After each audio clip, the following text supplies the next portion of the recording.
Salut tout le monde et bienvenue à Génération Z, l'émission où des jeunes s'expriment et débattent sur différents sujets d'actualité.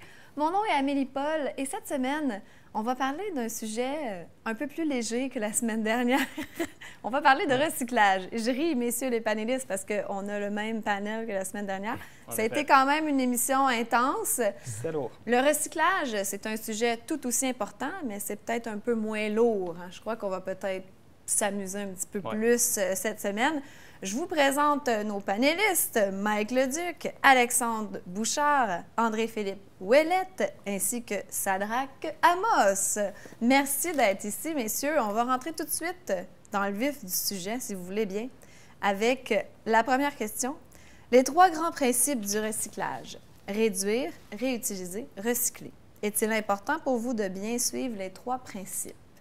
Est-ce que vous étiez au courant qu'il y avait comme ces trois principes-là? Moi, je ne le savais même pas, vous voyez. Alors, si on commence, disons, avec réduire, est-ce que vous respectez ce principe-là? Êtes-vous capable de réduire votre consommation de biens matériels, d'énergie? Personnellement, côté réduction, je ne vais pas hors de mon chemin pour vraiment réduire au maximum. Mais j'essaie de faire attention le plus possible sans trop changer, dans le fond, mon style de vie puis mes habitudes. Soyez honnête, là. On n'essaie pas d'être politically correct. On veut juste parler des vraies choses. Mais moi, quand je pense à réduire, je pense à réduire surtout le gaspillage alimentaire. C'est la première chose à laquelle je pense. Puis je pense que c'est un des éléments importants.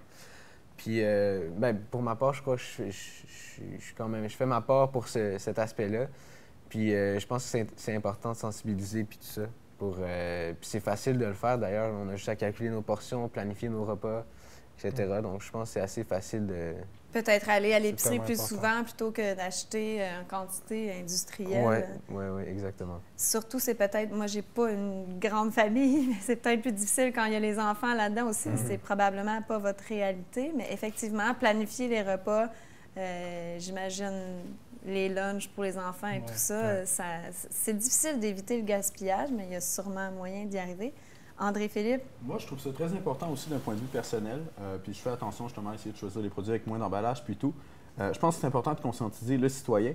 Mais il y a aussi une part de culpabilisation que j'aime pas vraiment dans le débat, c'est-à-dire que la plus grande part du gaspillage, qu'il soit alimentaire, qu'il soit au niveau des plastiques, de tout cela, en fait, c'est les corporations qui le font. Puis je pense que les gouvernements et les compagnies font un peu sentir aux consommateurs que c'est de sa faute puis que c'est à lui de faire des changements. Puis je pense que oui, on a notre part là-dedans, mais je pense que le gouvernement devrait aussi justement mettre des lois en place pour que les compagnies soient obligées de respecter certains barèmes, qu'elles n'aient pas le droit de faire certaines choses, qu'elles doivent revaloriser certains contenus. Donc oui, le citoyen, le consommateur a sa part à faire, mais je pense que pour l'instant, on fait la plus grande partie de cet effort-là pour revaloriser, puis c'est pas normal parce qu'on n'est pas les plus grands, justement, producteurs, entre guillemets, on n'est pas la plus grande source. Je suis absolument d'accord avec toi. Mais réduire, c'est une habitude, en tout cas, je parle pour ma génération, notre génération, c'est une habitude qui nous a été inculquée dès l'école. Depuis le primaire, on avait des cours, il y avait des spécialistes qui venaient, bon, OK, les enfants, il faut recycler. On a inculqué ça dans notre mentalité. Donc, naturellement, je prends un exemple. Moi, quand je vais à l'école, je prends le métro, je laisse l'auto. Au niveau du gaz à effet de serre. Parce que j'ai appris au primaire qu'utiliser l'auto trop longtemps, ça fait des gaz à effet de serre et que ça contribue à la pollution. Donc, c'est toutes des petites habitudes comme ça. L'eau, quand tu brosses tes dents, toujours fermer le robinet. C'est des choses que j'ai appris à l'école. Donc, naturellement, je suis porté à poser des petits gestes qui font en sorte que je réduis mes habitudes de consommation. Sauf que, le point que j'ai aimé d'André-Philippe, c'est que les entreprises vont nous faire sentir qu'on doit acheter leurs produits ou changer notre habitude, mais pour consommer ce que eux, ils veulent qu'on consomme pour qu'on puisse se sentir mieux. Ah, j'achète un produit qui a été bio. J'ai dépensé 2 $ de plus, mais c'est bio. Ouais, mais qu'est-ce que c'est? L'étiquette m'a dit que c'est bio, mais est-ce que c'est réellement bio? Mais est-ce qu'on n'en vient pas à se demander si ça vaut vraiment la peine même? Tu sais, quand tu recycles, exemple, ta pinte de lait, je ris parce que je ne bois pas de lait, mais admettons, tu recycles peu importe une canette. Et là, tu te dis, face à la pollution des usines, des grandes corporations et tout ce qui est fait juste pour l'aspect monétaire, est-ce que ça en vaut vraiment la peine, mon petit mini-geste? Je veux dire, c'est pas de quoi qui est nécessairement mauvais. C'est un geste posé. C'est un pas vers l'avant, c'est un meilleur pas vers l'avant. C'est sûr que si tu regardes les usines, tout ça, eux autres ils ont une plus grosse empreinte. Mais si tout le monde dit « Ah, mais cette canette-là, ça fait pas autant que les usines », mais peut-être qu'à la longue, il y aura une plus grosse impact par les petits acteurs. Effectivement, chaque petit geste compte. Ça demande pas tant d'efforts non plus. Je veux dire, on fait nos petites actions qui ont des petits effets, mais je veux dire, comme Michael Petit a dit, train va loin. Voilà. C'est tellement vrai. Maintenant, tu vas dans une poubelle, écoute, tu as 2 pancartes, là. Tu décides. Soit tu le jettes ou tu le recycles. Qu'est-ce que tu fais? Mais Ça, c'est à c'est gauche très ou c'est à simple, droite? mais je vous donne un exemple. Moi, je suis pas vraiment un exemple à suivre dans ce domaine-là, mais des fois, je suis sous la douche, une bonne douche chaude. Vous savez, j'ai toujours froid. Puis là, j'ai envie de rester là à l'infini, puis je me sens coupable parce que je me dis qu'il n'y a pas tant d'eau potable sur la planète, mais je reste encore parce que je suis si bien sous la douche. Tu sais, ce genre de truc-là, que ça nuit à notre petit confort quotidien. C'est pas de jeter ton papier dans la bonne poubelle, mais c'est vraiment de se limiter dans nos petits conforts, nos petits plaisirs au quotidien, là où on a un sacrifice à faire. Au niveau de la récupération, puis à la base, j'ai une formation en économique, donc je le vois vraiment de cette façon-là. C'est-à-dire que les matières, on doit les recycler parce que l'économie, en fait, c'est la science de la rareté. Les ressources sont finies. On n'a pas une quantité illimitée de bauxite pour faire de l'aluminium. On n'a pas des quantités astronomiques de fer pour faire de l'acier. Je veux dire, on a des ressources qui sont assez grandes, mais il faut quand même recycler parce que c'est rentable. Il faut faire sentir aux gens que c'est pas seulement parce qu'ils le doivent, parce que moralement, ils doivent recycler parce que c'est mauvais pour la planète. Il faut faire comprendre aux gens que c'est bon pour l'économie aussi d'avoir ces ressources-là qui reviennent dans le système, qui vont faire travailler des gens, qui vont travailler dans les centres de tri, qui vont travailler à reproduire du matériel. Puis ensuite, c'est des ressources qu'on n'aura pas besoin d'extraire. Donc, c'est-à-dire que c'est entré dans le cycle, puis on n'a pas besoin d'aller l'extraire. Donc, c'est rentable. Par exemple, je sais pas, je connais pas les chiffres, mais plutôt, ça pourrait coûter vraiment moins cher, dans le cas de l'aluminium, de le recycler que d'aller justement faire produire de l'aluminium. Mais dans le fond, c'est la ressource qui est déjà introduite dans le marché, donc est déjà transformée. Tu as juste à le redisposer vers un autre produit ou vers une autre chaîne de commandement. Puis en plus de ça, on peut voir aussi ça comme, dans le fond, on peut avoir notre import de produits frais, de produits Tout à sortis fait. de la Puis terre. moins de pollution Puis après ça, impliquée aussi en plus, dans la les produits production. de recycler, donc c'est plus de choix. Dans le Si fond. on parle justement du deuxième point de réutiliser, êtes-vous plutôt du genre à réparer ou acheter du neuf, messieurs? Et ne me mentez pas, s'il vous plaît. Je suis du genre à utiliser mon produit brisé jusqu'à temps que je suis plus capable de l'utiliser personnellement. Parce que là, de nos jours, on le sait qu'on programme comment on dit ça? Les électroménagers pour qu'il y ait une durée Exactement. de vie Les limitée. téléphones, ça, c'est le meilleur exemple. Ah, les téléphones à C'est chaque dans année. un an, ton téléphone, il va plus bien, les updates se font mal, il est très lent, on va acheter un nouveau, là. On s'en va acheter l'iPhone 10, là, bientôt. Il y a 2 écoles de pensée qui s'opposent. Par exemple, il y a l'école de l'Europe présentement qui met en place des lois pour contrer contre l'obsolescence programmée. Puis ensuite, il y a les manufacturiers qui disent oui, mais regardez, mais avant, on produisait des produits qui duraient plus longtemps, mais coûtaient énormément plus cher, puis ils étaient plus polluants justement dans certains cas. C'est-à-dire que présentement, avec le niveau de vie qu'on a, on peut se permettre certains appareils qui ne sont pas nécessairement les plus chers. Donc oui, il y aurait moyen de faire des appareils qui durent plus longtemps, mais ensuite, est-ce que la famille moyenne pourrait s'offrir justement un lave-vaisselle, une laveuse, une sécheuse, un frigo, tu sais, relativement ce qui est à la base justement de chaque ménage. Donc, oui, il y a une part de programmer, si on peut dire, mais ce n'est pas nécessairement que le fabricant veut que la durée de vie soit moindre, mais c'est seulement qu'on utilise des ressources qui coûtent moins cher pour que ce soit plus abordable. Donc, c'est pas la visée, c'est pas que ça dure moins longtemps, c'est en fait que c'est la conséquence du fait d'utiliser des matériaux de moindre qualité. Ben encore là, on pourrait aussi réintroduire les produits. Si ton téléphone, ton iPhone 4, il y avait à peu près les mêmes matériaux que ton iPhone 10. Fait que tu as juste à recycler les matériaux du iPhone 4 pour faire plus d'iPhone, si on prend cet exemple-là. Dans le fond, c'est de réintroduire les produits déjà. Tu peux sortir un téléphone à chaque année, mais si tu réutilises les mêmes composantes des autres années puis tu recycles tes composantes, dans le fond, l'effet est moindre que si tu... Et on n'a pas le choix de s'enligner vers ça. Ouais. On n'a pas Parce le choix de que s'enligner les vers ça. ressources sont C'est limitées. sûr et certain parce que les ressources de la planète ne sont pas inépuisables. Ouais. Je vous arrête tout de suite là-dessus puis on revient dans quelques instants. De retour pour ce deuxième bloc, la question que je vous pose, messieurs. Chaque feuille de papier recyclé fait économiser 1 litre d'eau, 2,5 watts d'électricité, 15 grammes de bois. Une tonne de carton recyclé fait économiser 2,5 tonnes de bois. Mythe ou réalité? Est-ce qu'on en parle trop du recyclage ou pas encore assez? D'après moi, je trouve que c'est une réalité plus que d'autres choses. c'est de quoi qui est bon puis qu'on devrait pousser plus. Recycler, peu importe le point de vue que tu as, est une bonne chose. C'est de réutiliser des matières, c'est des matières qui vont coûter moins cher à prendre que des matières, de les sortir des matières premières. On parle d'une bonne chose, mais c'est plus qu'une bonne chose. Maintenant, ça va devenir une nécessité absolue. Exact.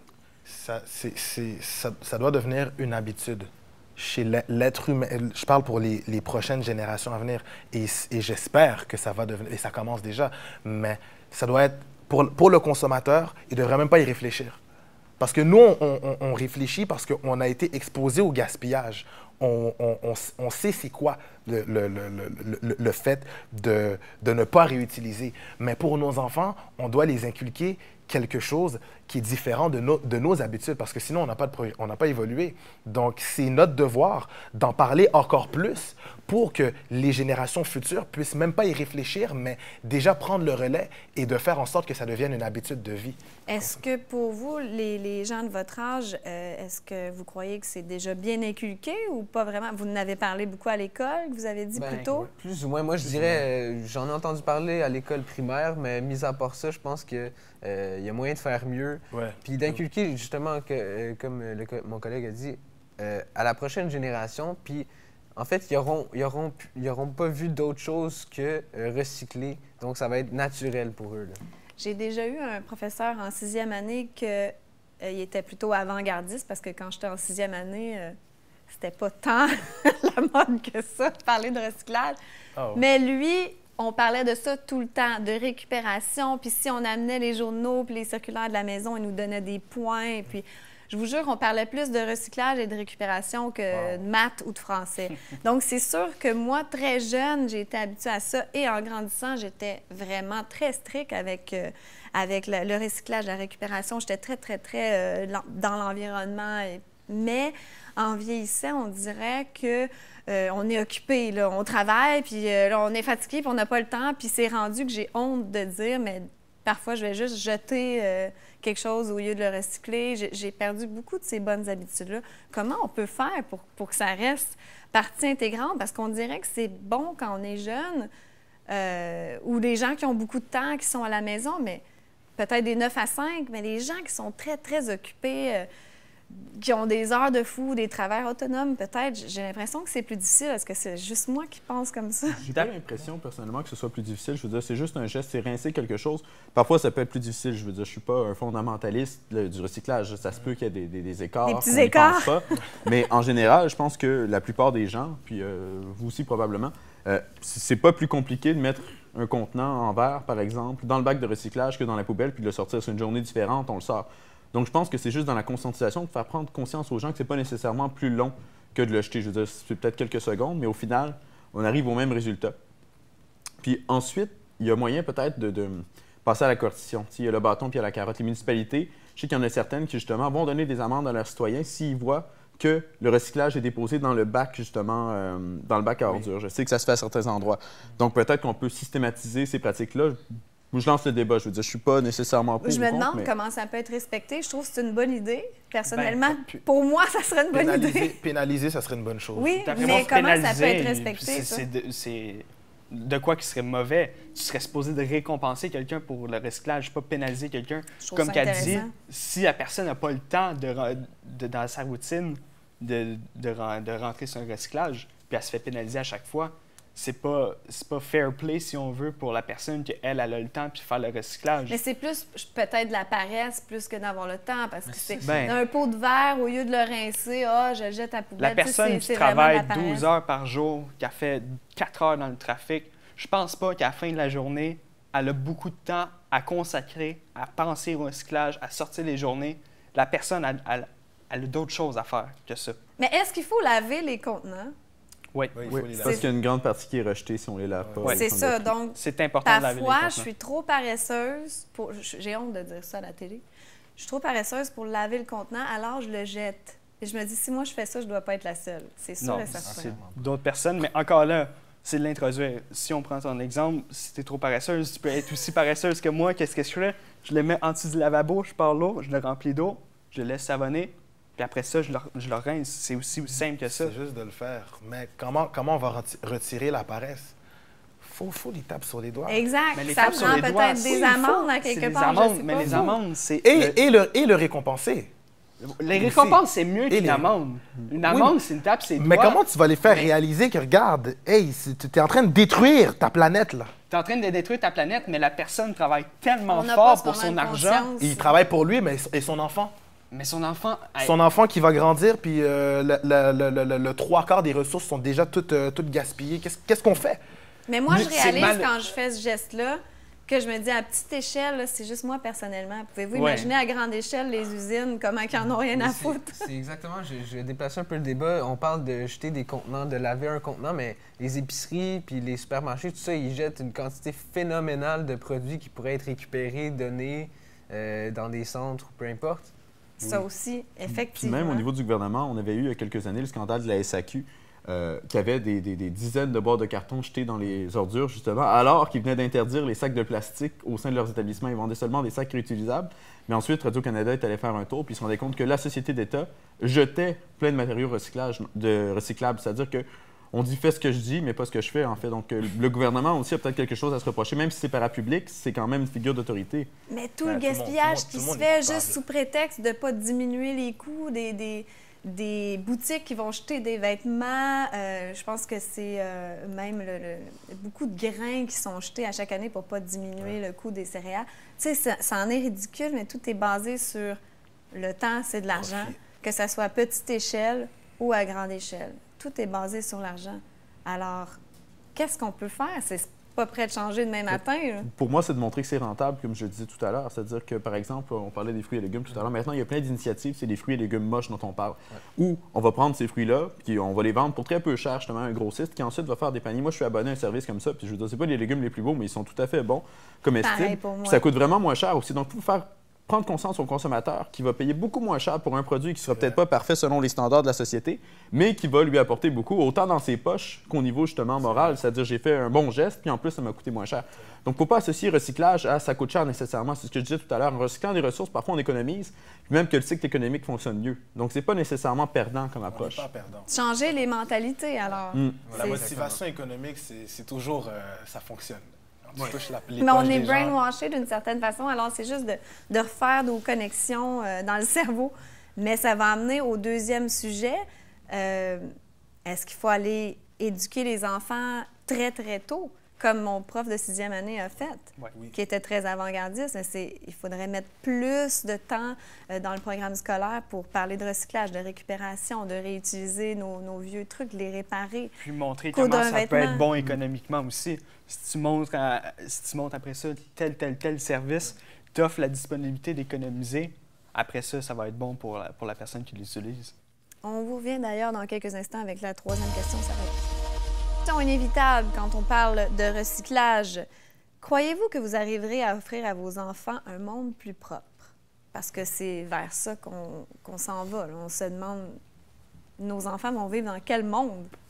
Je veux dire, moi, en tant qu'individu, je vais faire ma part, je vais donner ce que j'ai, je vais faire les petits gestes, mais je reste sceptique à l'idée qu'en tant que société, on puisse offrir un avenir meilleur à nos enfants quand on laisse certaines corporations dicter les normes de recyclage, puis etc. là.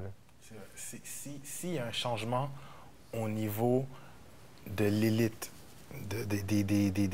de ces corporations-là, s'il y a un changement au niveau de la culture d'entreprise, de la mentalité, de OK, qu'est-ce qui est plus rentable pour nous? Si ça se fait au niveau des corporations, ça va suivre le reste et la société va pouvoir embarquer dans ce nouveau système-là. Mais le changement doit se faire au niveau du système qui est relié à cette industrie-là.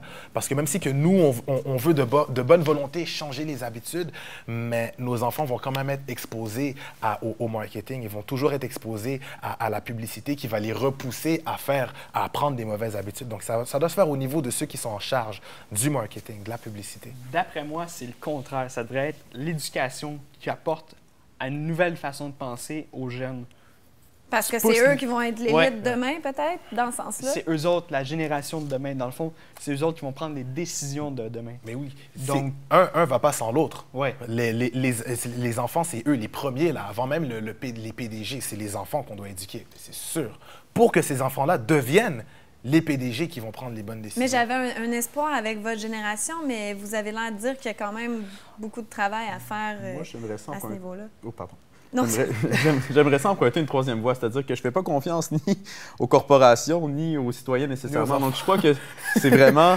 Toi, t'es l'exclu. Non, mais fait confiance. je suis plus d'accord C'est avec lui, important. c'est-à-dire au niveau des régulations, je veux dire, autant financières qu'au niveau, justement, on l'a vu avec le drame de lac mégantic, au niveau de la réglementation, au niveau des chemins de fer. C'est-à-dire que si on laisse les compagnies s'autoréguler, on fait face à des crises, puis ensuite, ça va très mal. Donc, je pense que c'est au gouvernement de mettre en place des réglementations pour s'assurer que des entreprises suivent certains codes, des codes qu'on aura décidés ensemble en société, dont feront partie justement ces enfants-là qui vont voter. Parce que présentement, on a des décideurs qui ne se tiennent pas debout. On voit par exemple avec M. Trudeau qui promettait des avancées environnementales, puis qui finalement n'a rien changé aux politiques qui avaient lieu sous Harper. Donc, c'est-à-dire qu'il faut aussi élire des gouvernements qui correspondent à nos aspirations. Parce que si on compte sur les compagnies privées pour changer, eh bien, ça n'arrivera pas parce que c'est toujours le législateur qui fait changer le privé, puis pas le contraire.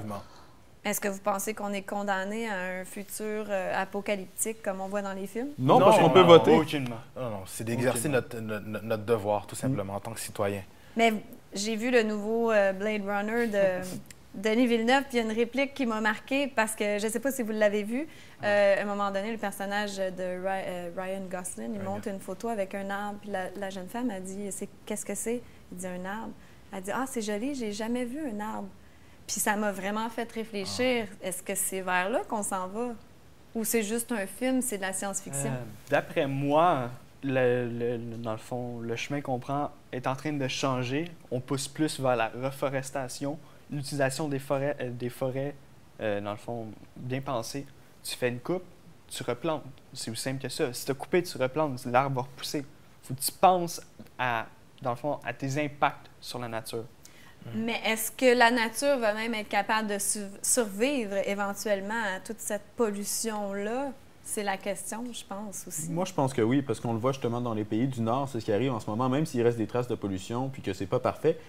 Depuis les années 70, on a fait un cheminement qui est incroyable. Je veux dire, on n'a plus les niveaux de pollution. Récemment, je voyais des images d'oiseaux dans les villes américaines qui étaient pratiquement noirs puis qui maintenant sont presque blancs parce qu'il n'y a plus autant de pollution dans l'air. Donc, c'est-à-dire qu'à mesure que le développement économique, les nations défavorisées vont elles aussi se mettre à consommer, mais ils vont adopter des technologies. Il y a le bon technologique qui existe, c'est-à-dire qu'ils ne vont pas nécessairement employer des technologies très polluantes, pourront passer directement à des technologies qui sont moins polluantes et qui produisent moins de déchets, par exemple. Donc, je suis assez optimiste. Ça fait seulement 40 ans, 50 ans, gros maximum, qu'on parle de recyclage puis de la planète. Avant, on n'avait même pas conscience de ce phénomène-là.